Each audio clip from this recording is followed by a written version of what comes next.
Quedan claro entonces, chicos, las razones por lo que surge este movimiento estudiantil. En realidad siempre decimos movimiento estudiantil, pero no fueron solo estudiantes los que estaban en la reforma del 18, también habían trabajadores, habían gremios, pero claramente la mayor cantidad de reformistas tenían que ver con estudiantes, pero también es cierto que había docentes, no docentes, no estaban solos. Lo que sí caracterizó a este movimiento es que tenían distintas perspectivas, y es cierto que el video mencionó, no hace falta que se lo sepan de memoria, por supuesto, esa era como iniciaba la proclamación que ellos hicieron, pero fíjense, Nancy, hay algunas ideas claves. Entonces era un grupo amplio con distintas perspectivas, pero es cierto que había algunas ideas rectoras que, por así decirlo, atravesaban estas distintas ideologías. Anticlericalismo, esto tiene que ver justamente con el modelo español. Recuerden el poder de la Iglesia, cómo la Iglesia intentaba estar presente en lo que tenía que ver en los estudios universitarios. Y si bien es cierto que la ley Avellaneda planteaba una cuestión laica, en la práctica fue difícil que eso se llevara a cabo. Por lo tanto, el anticlericalismo fue una cuestión fundamental. Lo que tiene que ver con el americanismo, tenemos que ubicarnos históricamente. En el año 1914 se inicia la Primera Guerra Mundial. En el año 1918 ya esa guerra ya estaba finalizando.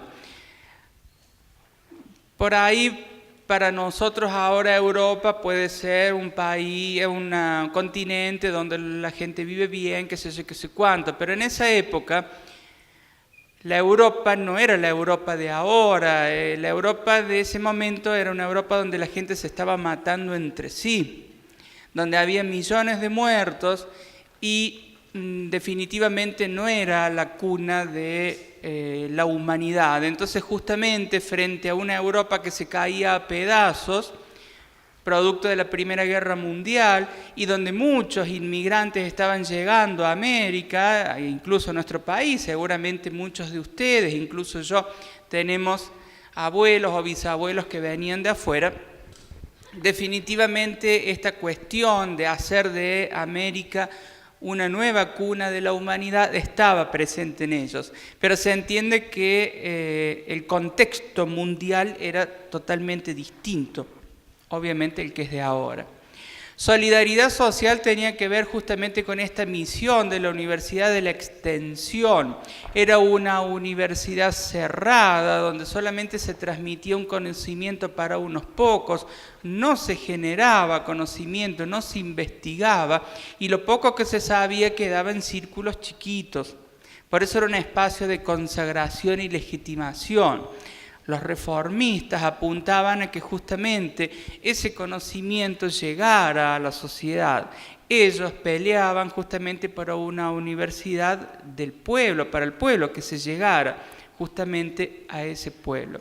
Y eso obviamente tenía que ver también con el acceso para todos a la universidad, porque hasta ahí, como les decía anteriormente, solo se llegaba o solo se entraba si tenías a un conocido o si eras de, qué sé yo, una alta sociedad o lo que fuese.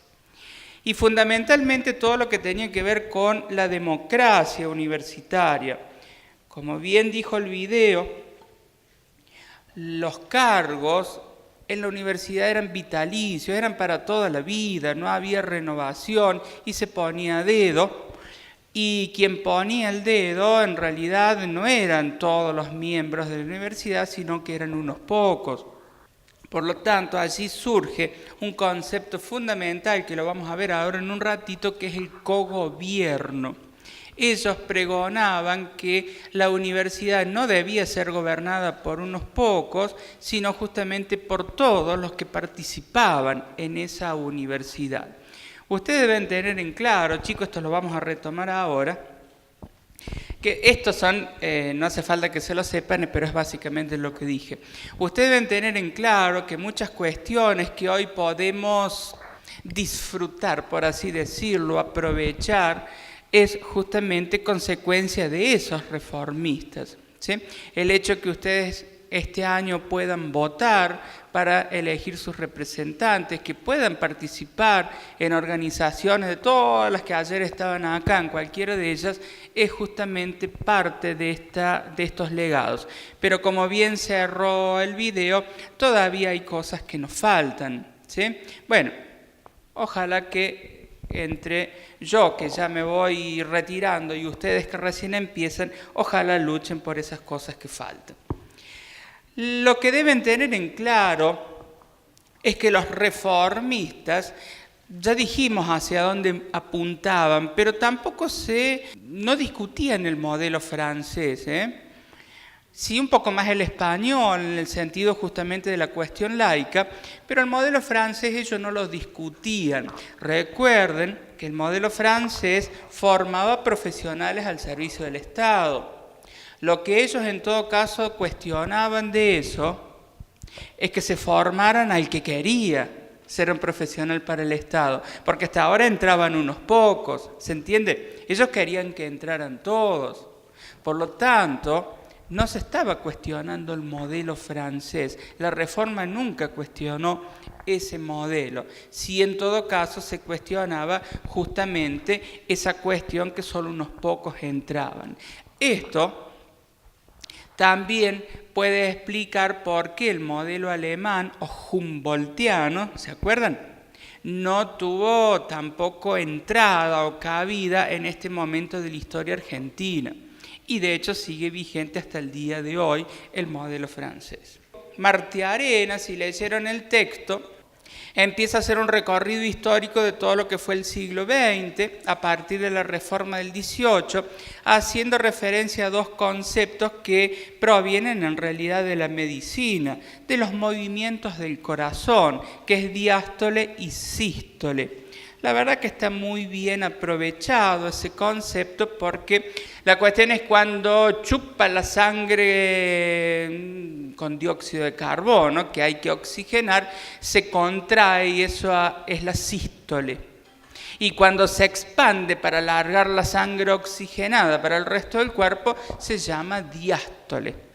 Entonces Martiarena aprovecha muy bien este concepto y dice, miren, en el siglo XX, a partir del año 18, que es la Reforma, hubo periodos donde hubo contracciones autoritarias, ¿sí? Contracciones, tómenlo, no vamos a hablar de nada de política, pero vamos a aplicarlo a lo que pasó en la universidad en relación a estas cuestiones de la Reforma. Entonces, contracciones, por ejemplo, se perdió el cogobierno, ¿me entienden? Básicamente coinciden con los gobiernos militares, efectivamente. En otros momentos históricos hubo momentos de expansión reformista. Entonces vamos a hablar de diástole. Lo que hace Martiarena es describir la historia de la Universidad Argentina del siglo XX. Entonces él dice, durante el siglo XX hubo periodos históricos, años, donde hubo contracciones reformistas. Todo lo que los reformistas peleaban se perdió. ¿Sí? A eso le vamos a llamar sístole, porque es cuando el corazón se contrae. ¿Sí? Y hubo otros periodos históricos, años, donde por diversas razones hubo diástole, expansión. Se retomaron los ideales reformistas dentro de la universidad, insisto. ¿Sí? Por eso, él dice, una expansión reformista en los años 20 y 60, ahora vamos a ver rápidamente por qué, contracciones 30 y 55, 66 y 82, y algo más armónico luego con el retorno de la democracia. Y ¿sabes por qué? Este texto no tanto, pero ¿sabes? Después cuando hablemos de objeto y método, por ejemplo, va a haber una pregunta que te dice, según Marino, que es un autor, la psicología tiene como objeto de estudio esto o el otro. Y ahí sí. Según Ardila, tal cosa. La opinión de Pereno y Perenito. y en algunos sí. En este porque es un recorrido histórico. Puede haber una pregunta que diga, de acuerdo al texto de Martí Arenas, no sé qué cosa, pero en realidad no va a ser importante. Pero igual tenés que saber quién escribió el texto. Empecemos con esta cuestión, hagamos este recorrido histórico del siglo XX. Claro, estamos saliendo de la reforma del 18. La reforma rápidamente se expandió. Obviamente acá en Córdoba se expandió para lo que tuvo que ver con la uva, la plata, Rosario, se fue expandiendo, por así decirlo, a lo largo del país. Como bien dijo el video, a ese momento teníamos 5 universidades nacionales, ¿sí? Por lo tanto, esas 5 universidades rápidamente, algunas un poquito más, algunas un poquito menos, tomaron estas cuestiones de la reforma. Por lo tanto, la década del 20 se considera una década de expansión, de diástole, ¿sí? Porque rápidamente se adoptaron muchas cuestiones de la reforma. Claro que eso duró un poquito, porque en la década del 30 se la llama la década infame. Allí un gobierno de facto, por eso se dice que es una contracción, un sístole. Un gobierno de facto quita todas estas cuestiones que estaban apareciendo, ¿sí? Porque hacía poquito que estaban apareciendo luego de la reforma. En la década del 40 ahí hay un primer intento de aplicar el modelo alemán. Recuerden que el modelo alemán pone fuerte énfasis en la investigación. Entonces fíjense en que en la década del 40 se crea lo que se llamó el CONITIC. El CONITIC en realidad no existe más, ese es el antecesor de lo que se llama, y hoy sí existe, que es el CONICET. El CONICET es un organismo del Estado que nuclea a todos los investigadores del país, de todas las disciplinas, ¿sí? A su vez también, en el 48 se crea la UTN, la Universidad Tecnológica Nacional, que hay en varias ciudades, incluso acá en Córdoba, aquí cerquita. Ustedes saben que en estas universidades tecnológicas básicamente se estudian carreras que tienen que ver con las ingenierías. En cualquier caso se intentó dar un respaldo a la investigación, pero con una salvedad. Fíjense en que estos organismos dependían del Estado, pero no estaban dentro de la universidad, sino que dependían del Estado. En cualquier caso, el modelo alemán sostiene que hay que investigar, pero es básicamente la universidad la que debe investigar. Aquí se ponía un reparo, ¿se entiende? Investiguemos, sí, pero por las dudas lo tengo yo, depende de mí. Yo he estado, ¿se entiende? No se lo voy a dar a la universidad por las dudas. ¿Se entiende, chicos? ¿Sí? Y esto continúa hasta el día de hoy, porque el CONICET, insisto, hay muchos docentes que son investigadores, pero no está dentro de la universidad. Si bien es cierto que hoy en día el entramado CONICET, universidad, es mucho más complejo y mucho más interrelacionado, pero no depende de las universidades hasta el día de hoy el CONICET. Por lo tanto, este intento de poner o instaurar el modelo alemán, bueno, se quiso, pero por la duda no lo hagamos del todo bien. Ya veo que las universidades hacen alguna macana. Por lo tanto, no había un interés tanto en potenciar esa autonomía. Le demos bola a la investigación, pero por las dudas la hagamos afuera. Fíjense en que la década del 60 se la llama la edad de oro de las universidades. Insisto, chicos, yo no hablo de política ni nada, solamente hablo lo que pasó en la universidad. Se la llamó la edad de oro de la universidad, obviamente es un movimiento de diástole, hago así porque en realidad es así, un movimiento de diástole. Allí, bajo la presidencia de Ilía, se devuelve lo que es la autonomía, el cogobierno, la libertad de cátedra, la extensión universitaria, etcétera, etcétera. Se crea finalmente el CONICET, que en realidad ya tenía como antecedente la institución que decíamos recién, y básicamente hay un gran auge de las carreras sociales, y allí surge la primera carrera de psicología en el país, que surgió en la Universidad Nacional de Rosario. Ahí ustedes dicen 1955, en otro texto dicen el 56. Pasó lo siguiente. Las cosas no surgen de la nada, tampoco es la primera carrera de psicología. Vamos a ver por qué surge. La clase que viene lo vamos a ver. Pero básicamente, en diciembre del 55 en Rosario ya estaba todo listo para que saliera psicología. En los papeles se creó en el 56. Por eso en un texto pueden encontrar el 55 y 56. Si se les pregunta, porque eso es lo único que les da miedo, será en el 56, porque legalmente surgió en el 56. ¿Se entiende? ¿Sí? Va. Acá en Córdoba surge un poquito después, en el 58, y luego así van surgiendo las distintas universidades. Ese gran auge de las ciencias sociales permitió, entre otras cosas, ni más ni menos que las primeras carreras de psicología. Eso duró poquito de nuevo, porque en el 66, hay otro golpe militar, allí hay un hecho conocido, que seguramente no habrán escuchado, se la llama la Noche de los Bastones Largos, justamente por el episodio de represión que hubo. Se elimina el cogobierno, muchos docentes, investigadores tuvieron que emigrar, allí sale la expresión la fuga de cerebros, ¿sí? Pero también es cierto que allí otra vez Córdoba es lugar de otro hecho histórico que fue el Cordobazo. El Cordobazo en realidad ya no tanto fue estudiantil, si bien es cierto que había estudiantes, pero fue una cuestión más gremial, ¿sí? Que básicamente surgió en oposición al gobierno militar que había en ese momento. Eso tuvo como consecuencia que de a poco se debilitara ese poder militar y se retomara la democracia. Una democracia que, si bien es cierto que en algunas cosas, hablando de la universidad, ¿no? Si bien es cierto que se intentó dar un espaldarazo nuevamente a las cuestiones reformistas, pero en la práctica no fue tan así.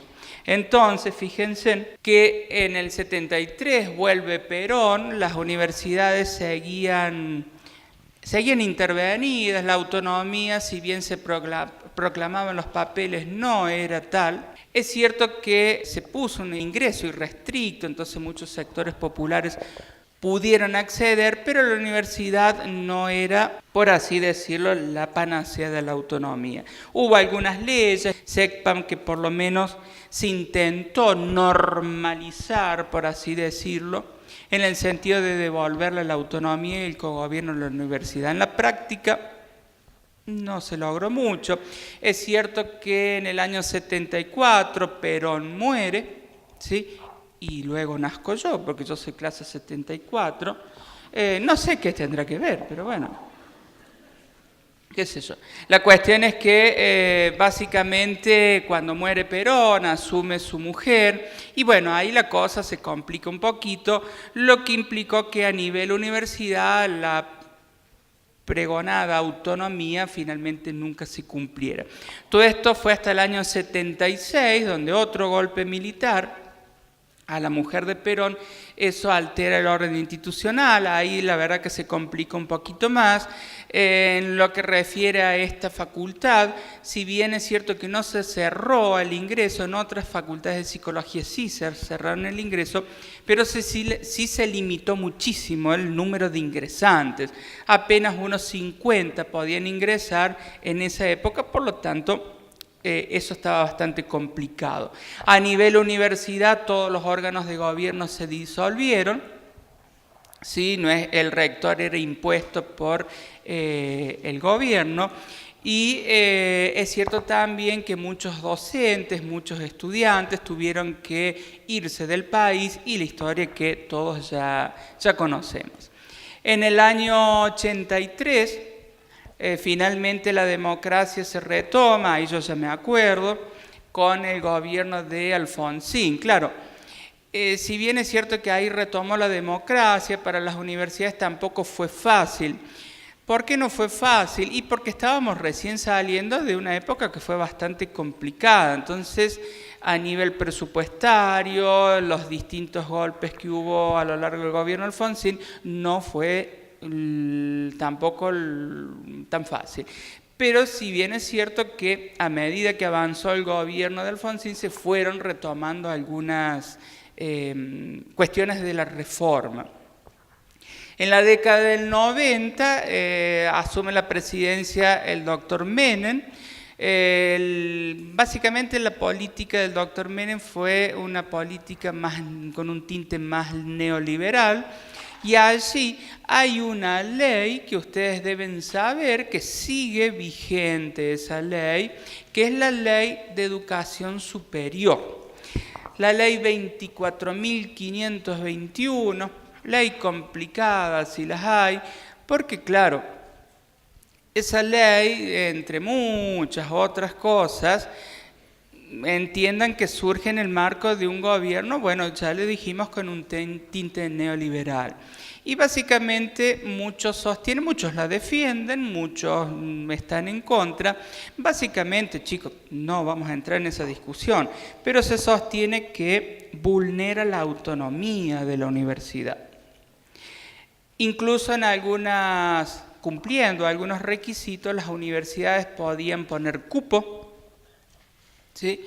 Y esto existió hasta hace poquito. De hecho, en nuestra facultad de medicina, acá cerquita, hasta hace poco tenía cupo.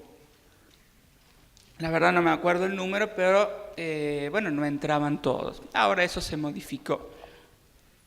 En cualquier caso, esa ley también establecía, por ejemplo, que las universidades podían autofinanciarse, ¿sí? De hecho, yo ingresé en el año 96 a esta universidad. Todavía no éramos facultad, porque esta facultad se crea en el año 98, y teníamos que pagar una contribución estudiantil, que me acuerdo era muy poquito, pero bueno, había que pagarla. Esa resolución luego fue derogada. Allí surgen muchos cursos de posgrado, como una manera de autofinanciarse, cursos que siguen vigentes, chicos, y hay que pagar sus buenos mangos. Surge también una cuestión muy controvertida, que es la evaluación. Se crea un órgano, que es la Comisión Nacional de Acreditación Universitaria, que viene y evalúa. Tranquilos, no van a tener que hacer ningún examen, pero sí la facultad. Y la facultad lo hizo en el año 2013 y en el año 2016, y está acreditado el título. Podemos discutir después afuera todo lo que quieran. Básicamente, ¿qué significa que está acreditado? Que está reconocido por el Ministerio de Educación. ¿Qué pasa si no lo tenés acreditado? No te mandan el título, básicamente eso. No te lo mandan. No te lo manda el ministerio y nunca lo podrían tener. Hubo bastante despelote acá, hubo muchas protestas, porque, insisto, hay mucha gente que está a favor, mucha gente está en contra. En cualquier caso, lo que ustedes deben saber, chicos, que esa ley, la Ley de Educación Superior, si bien ha habido muchos intentos de reformarla, incluso aquí había una profesora que lamentablemente falleció, y ella propuso cambios a la ley, pero bueno, no, la ley sigue vigente, ¿sí? Hay algunos cambios, pero sigue vigente. Vamos a esta cosa del cogobierno. ¿Qué significa cogobierno? A ver. Es un gobierno compartido, un gobierno de muchos. Un gobierno que va de la mano con el otro, está bien, me gusta. Es un gobierno de muchos, no es un gobierno de uno. El primer concepto importante, que ya lo dije, son los estatutos. Los estatutos, cuando pueden ingresar al aula virtual, y si les interesa lo pueden buscar en Google, estatutos de la UNC, les va a salir un PDF.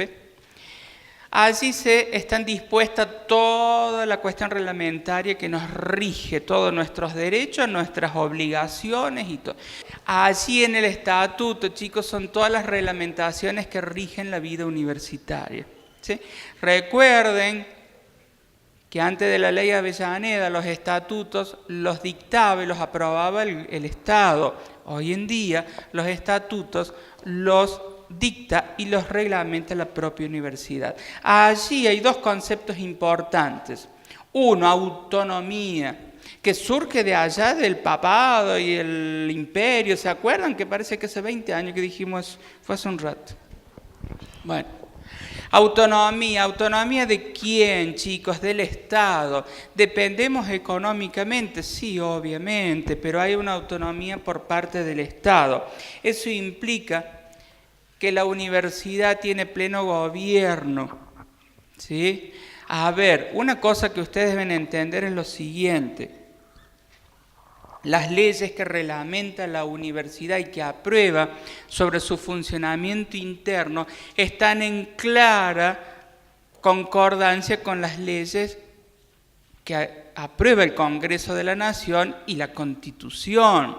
Digo, si la Constitución dice todo esto es blanco, la universidad no va a decir todo esto es negro. Va en acuerdo con eso, se entiende, ¿verdad? ¿Sí? Pero lo interesante es que ni el Estado ni el Congreso de la Nación imponen una ley de funcionamiento de la universidad. Por eso la Ley de Educación Superior, que decíamos recién, sancionada por el Congreso de su momento, sostiene mucho que vulnera la autonomía de las universidades. El otro concepto es autarquía. Autarquía básicamente es lo mismo, solamente que digamos en lo administrativo. Maneja su propio presupuesto. A ver, el presupuesto es 1.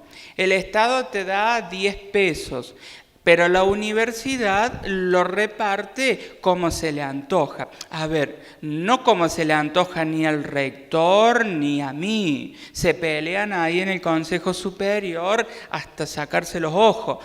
Pero finalmente es la propia universidad la que decide cómo administra los recursos, ¿sí? El presupuesto es 1, después la universidad es quien lo administra. Eso con todo, ¿sí? Con todas las cuestiones administrativas las regula la propia universidad.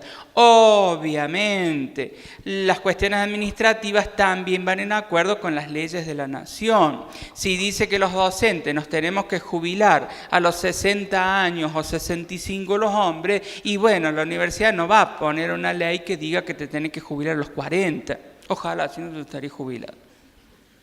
Tengo más de 40. Díganme en algo, está lindo, no se haga problema. Está en la flor de la vida. Son unos ingratos estos, así les va a ir en el parcial también. El cogobierno, cuestión fundamental de la reforma del 18, hace referencia, como dijeron acá, un gobierno de la mano, no me acuerdo qué dijiste, de la mano entre muchos. La mano con otro, entre muchos, qué sé yo, qué sé cuánto. Lo que les quiero decir, chicos, que aquí no gobierna el Estado, porque obviamente somos autónomos, ni tampoco gobierna uno solo, que puede ser el rector. Hoy el día el gobierno se da entre muchos, y en función de ese entre muchos tenemos 2 tipos de órganos de gobiernos, generales y especiales. Los generales afectan a toda la universidad, las decisiones que se toman afectan a toda la universidad. Los especiales a cada facultad en particular. Incluso hay autonomía dentro de la propia universidad. Las normas que rigen la Facultad de Psicología pueden no ser las mismas que rigen a la Facultad de Arquitectura. No, las atribuciones no, se las saqué porque no, atribuciones no. Sí, la única de la Asamblea Universitaria, pero son 4. Las otras no. Fíjense, tenemos los distintos órganos: Asamblea, Consejo Superior, Rector, Consejo Directivo y Decano, de acuerdo a que sean generales, específicos, unipersonales, obviamente, el rector es 1, el decano es 1, y colegiado significa que es más de 1.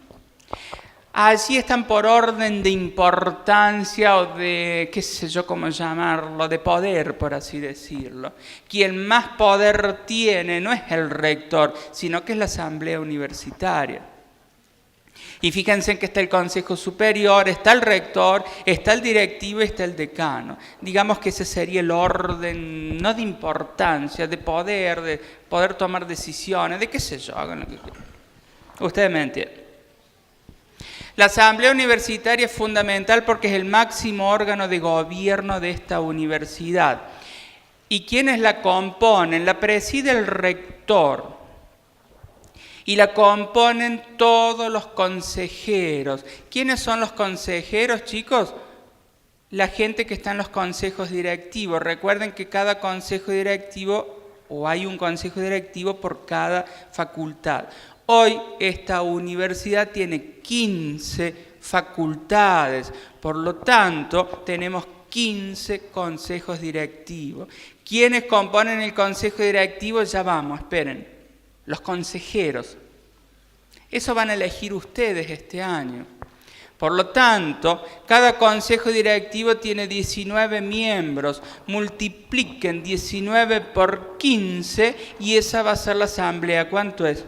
¿235? Bueno, si acá se juntara la asamblea universitaria, tendríamos 235 personas presididas por el señor rector o el vicerrector en su caso. ¿Sí? Ese es el órgano máximo de gobierno. En cualquier caso, chicos, lo que les quiero decir que quien mayor poder tiene para tomar decisiones no es una persona, son 235, ¿se entiende? Y en esas 235 están los 4 claustros. ¿Cuáles son los claustros? Los estudiantes, ustedes son un claustro, los docentes somos otro claustro, los graduados somos otro claustro, porque yo estoy graduado, y los no docentes. ¿Quiénes son los no docentes? Los que permiten que tengamos los cables. Bueno, en mi caso no porque me lo traje, pero permiten que tengamos los cables, que tengamos el micrófono y toda esa cuestión. Son quienes los inscribieron, etcétera, etcétera. En cualquier caso, chicos, de esas 235 personas va a haber estudiantes, va a haber docentes, va a haber no docentes y va a haber graduados. Fíjense en las atribuciones. Estas sí se las sepan, todas las otras no. Dictar y modificar los estatutos, los redacta y los aprueba. Separar al rector, decidir crear una nueva facultad. Las últimas 2 que se crearon son la Facultad de Ciencias Sociales y de Comunicación. Para que esas facultades fueran creadas, se juntó a la Asamblea Universitaria y las creó. En el año 98 se juntaron y crearon esta facultad nuestra de Psicología. Tomar a su cargo el gobierno, qué sé yo. Y fíjense en la B. La B no va más. ¿Y qué quieren que haga? La B no va más. La B se modificó en el año 2016. Hasta el año 2016, el rector y el vicerrector eran elegidos por la asamblea. O sea, esas 235 personas votaban. Votaban a Pereno, a Perenito o a Perenón. Y bueno, y ganaba Perenón o el que fuese. El decano era elegido por los consejeros, por el consejo directivo. O sea, 18 personas elegían Pereno, Perenito o Perenón. ¿Se entiende? Hoy en día, a partir del año 2016, eso se modificó y ya no es una atribución de la Asamblea Universitaria, porque existe en esta universidad lo que se llama la elección directa. ¿Qué significa eso? Y como este año vamos a votar intendente, gobernador y presidente, lo mismo vamos a votar rector. O sea, vamos a ir el 16 de mayo, ya está la fecha.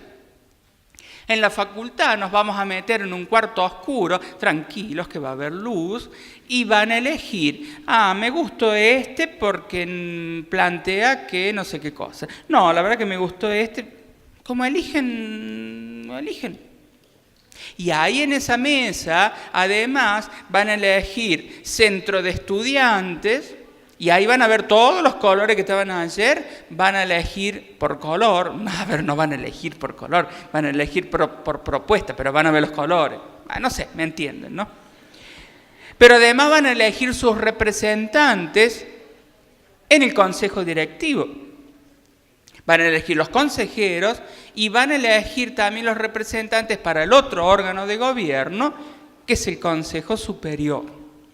Por lo tanto, la elección directa, chicos, implica que cada uno de nosotros podemos elegir quién queremos que comande la facultad o la universidad. El año pasado se eligió nuestra facultad decano, ¿sí? Y ganó la señora que vino ayer.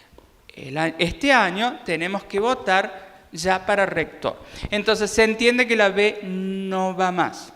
No importa todo eso, escúchenme, en el otro órgano de gobierno que es general para toda la universidad y que es colegiado es el Consejo Superior. El Consejo Superior está formado por los conciliarios. ¿Consejeros? Consejo directivo, que es uno por facultad.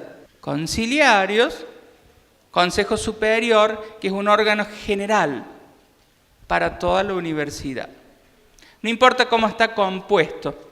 Sí me interesa destacar una cosa, que ahora, fíjense en que ahora hay representantes de la Escuela del Belgrano y del Montserrat. Para los que no son de Córdoba, son dos colegios preuniversitarios que, aunque ustedes no lo crean, hasta el año pasado no tenían representantes. Allí no hace falta que se sepan las atribuciones, pero sepan que allí se decide el presupuesto. Ahí es donde se sacan los ojos entre las facultades para decidir para dónde va el dinero. En cualquier caso, lo que ustedes deben saber el Consejo Superior, chicos, que es un órgano general y colegiado, ¿sí? Y que sus representantes son los conciliares. El directivo es uno por facultad, por lo tanto, hoy en día tenemos 15. Y fíjense, ahí están los representantes. 9 docentes, 6 estudiantes, 2 egresados y 1 docente. ¿Por qué ese número? ¿Saben quién pone ese número? La Ley de Educación Superior. ¿Sí? Allí hay todo un otro dilema. ¿Por qué los docentes tenemos la mitad? ¿Por qué los estudiantes tienen menos? Y entonces salen los egresados porque tenemos menos que menos. Y entonces los docentes dicen porque tenemos menos que menos que menos que menos. Y bueno, es la ley y hasta ahora no se han puesto de acuerdo. En cualquier caso, chicos, de todo eso lo que ustedes tienen que saber es que es un órgano especial, compuesto por 18 miembros, y que ustedes los van a votar ahora el 16 de mayo por voto secreto y obligatorio. ¿Ustedes de primer año tienen obligación? Sí. ¿Qué quieren que haga? No solo moral, porque yo siempre les insisto, chicos, después si no va a votar no te quejes. Pero tienen obligación también porque si no creo que hay sanciones, no sé qué cosa.